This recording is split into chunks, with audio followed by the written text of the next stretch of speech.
নষ্ট হবে না হবে এটা তো আল্লাহর ফয়সালা, আমি আমার কাজ করে চলেছি। আর তাকদিরে বিশ্বাসের সত্যিকারের প্রয়োগ রাসূলুল্লাহ সাল্লাল্লাহু আলাইহি সাল্লাম একটা হাদিসে খুব সুন্দরভাবে শিখিয়েছেন। তকদিরে বিশ্বাস কিন্তু কর্মের আগে নয়, কর্মের সাথে কর্মের পরে।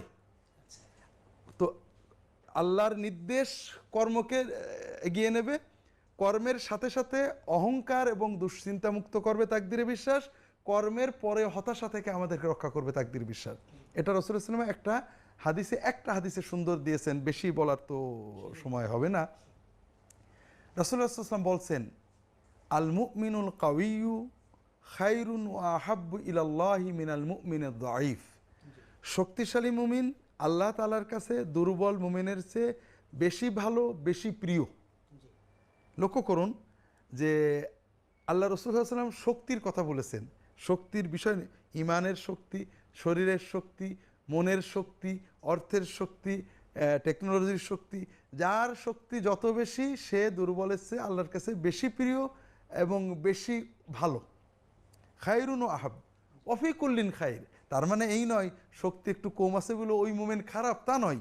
যতক্ষণ ইমান আছে অফিকুল্লিন খায়ের, দুর্বল এবং ভালো সকল মোমেনই আল্লাহর কাছে ভালো। তবে যে ব্যক্তি সবল শক্তিশালী সে আল্লাহর কাছে বেশি ভালো, বেশি প্রিয়। দুর্বল মুমিনের চেয়ে শক্তিশালী মুমিন আল্লাহ হ্যাঁ তাআলার জি, কাছে। সেই শক্তি দেহের হতে পারে, মনের হতে পারে, আত্মার হতে পারে, ইমানের হতে পারে, টেকনোলজির হতে পারে, জ্ঞানের হতে পারে, যে কোনো শক্তি দুর্বলতার চেয়ে ভালো। এরপরে শক্তির উদাহরণ দিয়েছেন রাসূলুল্লাহ সাল্লাল্লাহু আলাইহি ওয়াসাল্লাম, এহরাস আলা মা ইয়ানফাউকা ওয়াস্তাইন বিল্লাহ। তোমার যেটা ভালো মনে করছো তোমার জন্য কল্যাণকর, এটা অর্জনের জন্য প্রাণপণে চেষ্টা করো, একেবারে সাধ্যমতো চেষ্টা করো। তোমার জন্য কল্যাণকর যেটা, লেখাপড়া, শিক্ষা, কর্ম, চাকরি বাকরি, দিন দুনিয়ার যেটা তোমার জন্য ভালো মনে করো এটার জন্য প্রাণপণে চেষ্টা করো। ওয়ালা অস্তাইন বিল্লাহ, এবং আল্লাহর কাছে সাহায্য চাও, আল্লাহর সাহায্য চাও, চেষ্টা করে যাও। ওয়ালা তাআজাজ, হতাশ হও না, কখনোই মনে করে না পারবো না, অক্ষমতা প্রকাশ করো না, এগিয়ে যাও। তুমি সব করলে, এগিয়ে গেলে, সাধ্যমতো চেষ্টা করলে, ফাইন আসাবাকা শাইউন, তোমার আশার বিপরীত খারাপ ফল হয়ে গেল, তুমি ব্যর্থ হলে, ফালা তাকুলান্না লাউ, তখন তুমি বলো না যদি এইটা করতাম তাহলে হয়তো এইটা হতো, যদি এইটা না করতাম তাহলে হয়তো এইটা হতো, যদি এইটা করতাম তাহলে হয়তো ওইটা হতো। খবরদার অতীতকে নিয়ে হতাশ করো না, এখানে তকদির বিশ্বাস। তুমি কি বলবে?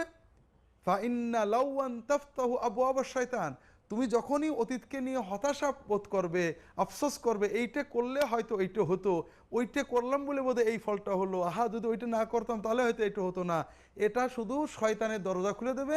শয়তান তোমার হৃদয় দখল করে নেবে, ওই আফসোস করতে করতে বাকি জীবন চলে যাবে, তোমার জীবনটা আফসোসেই ভরে যাবে, তুমি কোনো আর প্রোডাক্ট করতে পারবে না।